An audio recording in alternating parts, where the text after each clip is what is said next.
หนาวนอกหมอกไพรยังปอห่มผ้าหนาวในอกถึงปกห่อผ้าพื้นหลวงยาววาบ่ฮ้อนบางตอนจากเจ้าจันหอมนิราชอินแขวนของบลาคำจันทร์รางวัลสีไลท์วรรณกรรมสร้างสรรค์ยอดเยี่ยมแห่งอาเซียนประจำปีพุทธศักราช 2534 เจริญสุขศรัทธาสาธุชนญาติโยมท่านพุทธบริษัททั้งหลายวันนี้รายการธรรมประทีปส่องต่างก็ได้มาพบปะกับพ่อแม่พี่น้องศรัทธาสาธุชนญาติโยมแห่งครั้งหนึ่ง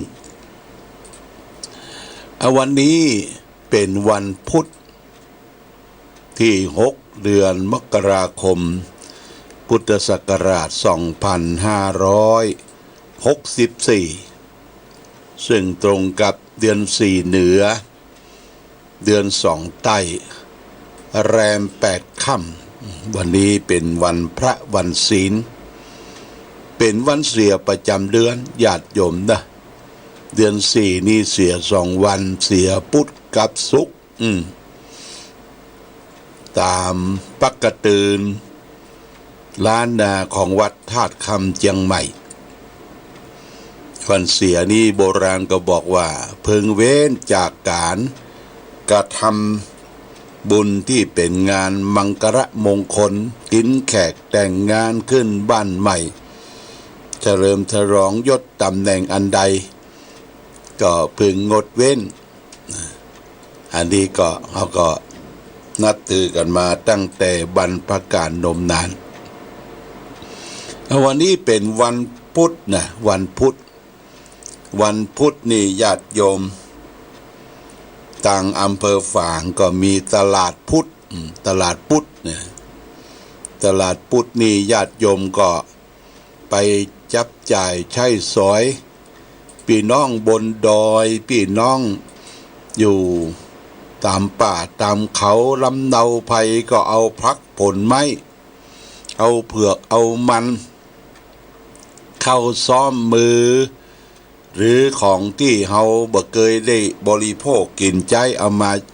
มาขึ้นมาขายเต็มไปหมดตลาดพุธหน้าตลาดโชคธานีเพราะฉะนั้นญาติโยมพี่น้องคนเมืองหรือพี่น้องที่เคยไปใช้จ่ายในการตลาดพุธเฮาก็ไปซื้อสินค้าต้องระมัดระวังหน่อยที่ว่าระมัดระวังนั้นก็คือจะต้องมีผ้าปิดจมูกปิดปากเลยว่าผ้าอนามัยแน่นเพราะว่าโรคภัยไข้เจ็บที่มันมาระลอก2ก็คือโรคโคโรนาหรือโควิด-19เนี่ยญาติโยมมันกำลังระบาดทั่วโลกและก็ในประเทศไทยดังที่เราและท่านทั้งหลายได้ทราบกันนั่นก็คือที่จังหวัดสมุทรสาครและก็ละลามไปเขตใกล้ๆปริมณฑลหลายจังหวัดญาติโยมหลายจังหวัดดูเหมือนจะเป็น28จังหวัดเขาก็มาดูแผนที่ประเทศไทยดูตารางที่เป็นสีเหลืองที่เป็นสีแดงก็คือสีอันตรายบอกควรที่จะเยี่ยมกายออกไปและในช่วงนี้ญาติโยมทางสาธารณสุขหรือท่านรัฐมนตรีที่มีส่วนเกี่ยวข้องเปิ้นก็ประกาศน็อกดาวน์เป็นตี้คำว่าน็อกดาวน์นั่นก็คือจะอยู่ในเขตป้องกันแล้วก็ทำเป็นโรงพยาบาลสนามคำว่าโรงพยาบาลสนามนี่ญาติโยมเปิ้นก็เอาเต้นเอาอย่างมากางสถานที่โอโถงเข้าออกได้สะดวกในเต็นท์นั้นก็มีผ้าปูนอนเป็นชุด แล้วก็มีแพทย์ประจำใส่ชุดนะแพทย์ประจำนี่เปิ้นใช้ชุดป้องกันโรคดูแลรักษาคัดกรองคนที่ติดเชื้อนะญาติโยมนะคนที่ติดเชื้อบางจังหวัดก็มาเดินขบวนแอนตี้คำว่าแอนตี้บ่เฮอเปิ้นมาตั้งโรงพยาบาลสนามกลัวเชื้อไปติดญาติโยมอันนี้มันมีความจำเป็นนะมีความจำเป็นเพราะว่าทางราชการเพิ่นก็จะป้องกันเต็มที่ญาติโยมวันนี้การตรวจเชื้อของโรคโควิด -19 คือการปฏิบัติของเจ้าหน้าที่สาธารณสุขตลอดถึงอสม.ประจำท้องถิ่นเปิ้นปฏิบัติแบบเชิงรุกคำว่าเชิงรุกนี่ก็ออกไปสุ่มเสี่ยงที่สงสัยว่าคนทำการทำงานอาจจะเป็นบ่อนการพนันกะอาจจะเป็นโรงงานกะหรืออยู่ใกล้ติดชิดชายแดนเนี่ยญาติโยมนะเพิ่นก็ต้องออกปฏิบัติงานสถานเริงรมย์อย่างจังใหม่เฮาเนี่ยเพิ่นก็สั่งปิดเป็นบางที่บางต่างงานฤดูหนาวจังใหม่ยังบ่ทันสดกรรมญาติโยมเด้อเดี๋ยววัน2 วันเนี่ยเพิ่นก็สั่งปิดละผู้ว่าราชการสั่งปิดประกวดนางงามฤดูหนาวก็ยังบ่ได้ประกาศผลเด้อเพราะว่ามันมานะที่ว่ามาเนี่ยคนที่นำมาเอี่ยวมาแหวงอาจจะติดมาสักคนเนี่ยญาติโยมมันไปนั่งกินข้าวกับเฮาไปซิดไปกายไปหายใจต่อเฮาเนี่ยโดนละนะโดนแล้วก็แมงนี่อาการก็มันฝังตัวก่อนแล้วมีอาการออกเตื้อเช่นใดหายใจคัดฟืดฟาดเจ็บหน้าอกเป็นไข้นี่ญาติโยมอันนั้นเป็นอาการที่บ่งบอกละนี่จะต้องระมัดระวังนะระมัดระวังช่วยกันพอกอยดูแลอย่าไปตั้งอยู่ในความประมาทความประมาทเป็นทางแห่งความตายญาติโยมนะเพราะฉะนั้นวันนี้วันพุธเอาไปเอี่ยวกาดพุธกาดดีเตียวไปปัจจุบันนี้ถ้าเฮามีโอกาสก็ใส่ถุงน่องด้วยเนอะถุงน่องที่เปิ้นขายถูก10 ใบ10 อันเนี่ยราคาอาจจะสัก50-60 หรือ100 บาทนี่ก็เอามาใส่หลวงพ่อก็ยังใส่ถุงน่องใส่เพราะอย่างเพราะว่าเฮาอาจจะไปทิ่มไปต่ำไปเหยียบไปย่ำเศษแก้วเศษหยังนะอย่างสามเณรออกบิณฑบาตนี่ญาติโยมอย่าไปตำหนิติเตียนว่าใส่ถุงน่องนี่บ่ใช่เพราะว่ามันเป็นการรองเท้าไม่ใช่ว่าใส่เกิบนะไม่ใช่ว่าใส่เกิบใส่แคปไปแตบไม่ใช่ถุงน่องเนี่ยเป็นการรองเท้าเพื่อบ่ให้เท้าเฮาไปทิ่มไปต่ำกับเศษแก้วเศษดินเศษขยะยิ่งเฮามีโรคประจำตัวเรียกว่าโรคเบาหวานน้ำตาลสูงนี่ญาติโยมต้องใส่ถุงน่องเนอะโรคเบาหวานน้ำตาลสูงนี่ญาติโยมถ้ามันตื้อขึ้นมามันไข้ลับอยู่ในลับนะนั่งในรถก็ไข้ลับไปที่ไหนก็ไข้ลับนี่ก็บอกญาติโยมว่าโรคนี้โรคเบาหวานน้ำตาลสูงเนี่ยมันมากับอาหารการกินเนอะอาหารการกินจะไปกินหวานล่ำไปจะไปกินเกมลังไปพักมักพักดองของอย่างต่างๆเนี่ยญาติโยมก็พึงเว้นเปิ้นนิยมให้เฮากินข้าวกล้องวะนะข้าวกล้องก็คือข้าวซ้อมมือหรือข้าวโรงสีที่เปิ้นสีแล้วแบบบ่ได้คัดนะญาติโยมข้าวกล้องพอพี่น้องบนป่าบนดอยที่เปิ้นจำเข้ากินเนี่ยโอ้บ่เป็นโรคหยังเด้อหน้าอกแดงปัดลึงกะล่างบ่เป็นหยังสมัยก่อนป้าอุ้ยไม่อุ้ยเฮาก็กินข้าวต่ำนี่แหละข้าวต่ำซ้อมมือเนี่ยกาเข้าเนี่ยมันบ่หายไปไหนลูกไอ้วิตามินโปรตีนมันอยู่ที่ รอบเข้าบางคนจะหุงข้าวเอามาคัดจนขาวโจ๊ะโละวิตามินโปรตีนอะไรอย่างต่างๆหายไปหมดนะญาติโยมนะเปิ้นให้เฮาอยู่ตามธรรมชาติละกินตามธรรมชาติ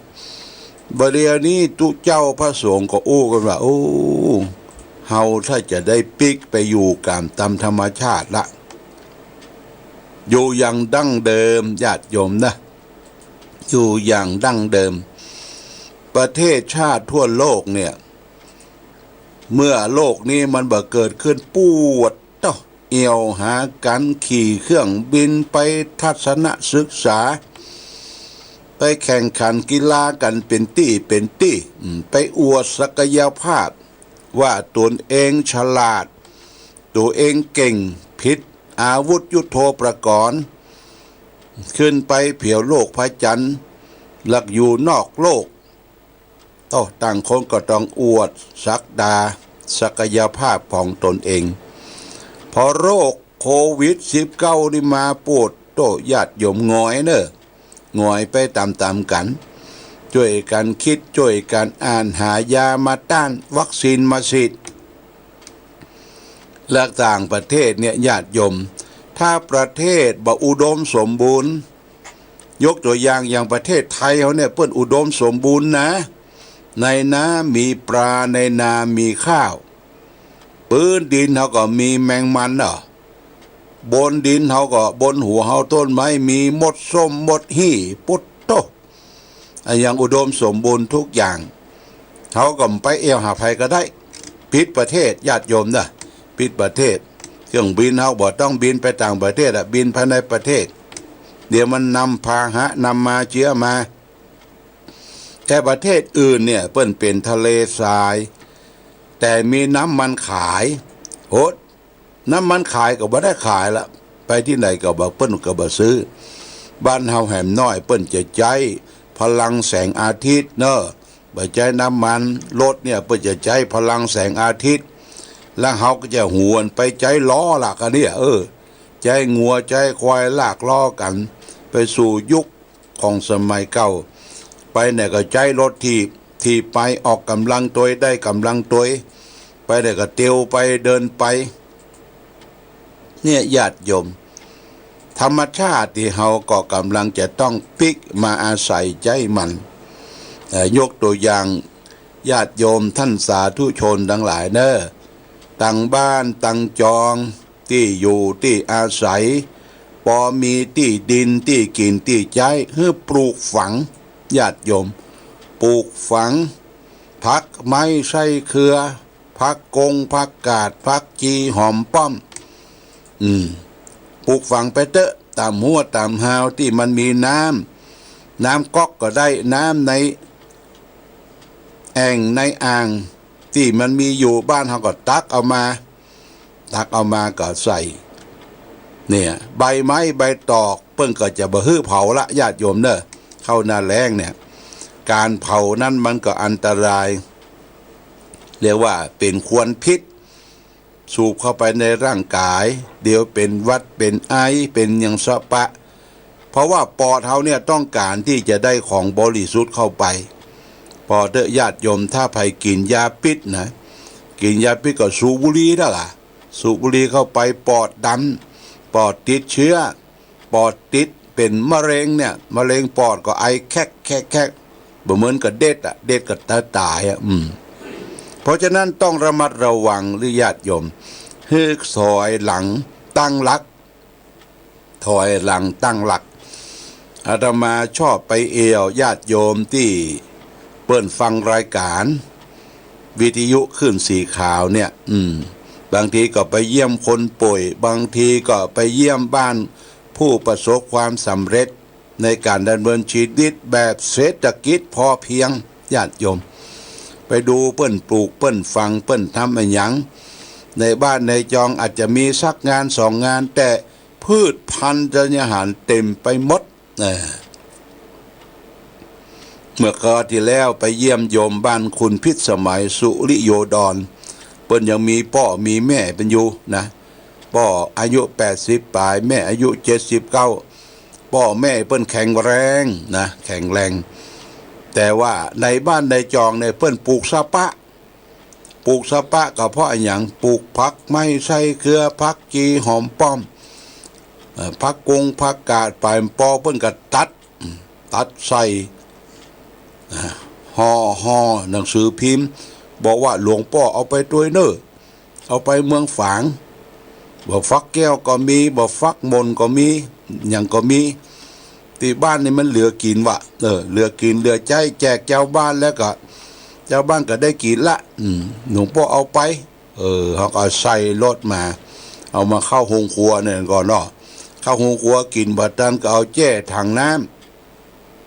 ำแข็งแจ้ไว้ฮะ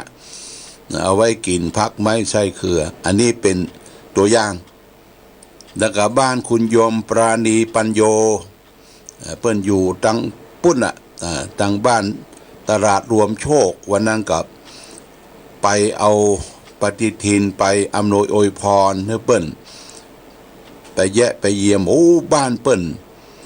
แต่ก่อนนี่เปิ้นว่าที่นี่เป็นโลเป็นอามหลวงพ่อโลอามนี่มันมีไผมาอยู่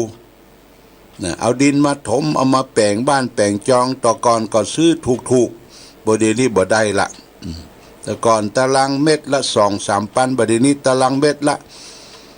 เป็นหลายหมื่นญาติโยมแต่ว่าบ้านเพิ่นปลูกสะปะจุดนะหรือว่ามุมบ้านเนี่ยเปิ้นจะมีกล้วยไม้มีดอกมีดวงมีหยังห้อยแล้วก็พืชพักส่วนครัวก็ปลูกไว้แล้วก็หัวตะแสงมาล้อมเหียนะหัวสัตว์แสงล้อมกันไก่บ้านนี้ต้องมีไก่นะญาติโยมนะต้องมีไก่มีหมามีแมวครบเนอะไก่เอาไว้ยังไก่เอาไว้ขันหมดเจ้าและเอาไว้เคลียดินมันซ้อกินปลวกมันเป็นวัฏจักรไก่ต้องมีถ้าบ่มีไก่ใหญ่ก็ไก่น้อยไก่ตัวแจ้ไก่พันธุ์ญี่ปุ่นนะญาติโยมมาเลี้ยงไว้หมาต้องมี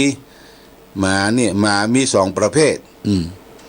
หมาเลี้ยงบนบ้านกับหมาเลี้ยงนอกลุ่มปืนบ้านเฮา บนบ้านน่ะหมาถูกโอหน่อยมันจะเป็นกู้ของเฮาแก้เหงา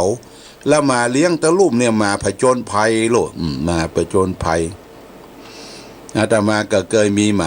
มาทั่วไปนะประเดี๋ยวนี้มันมาอยู่2 ตัว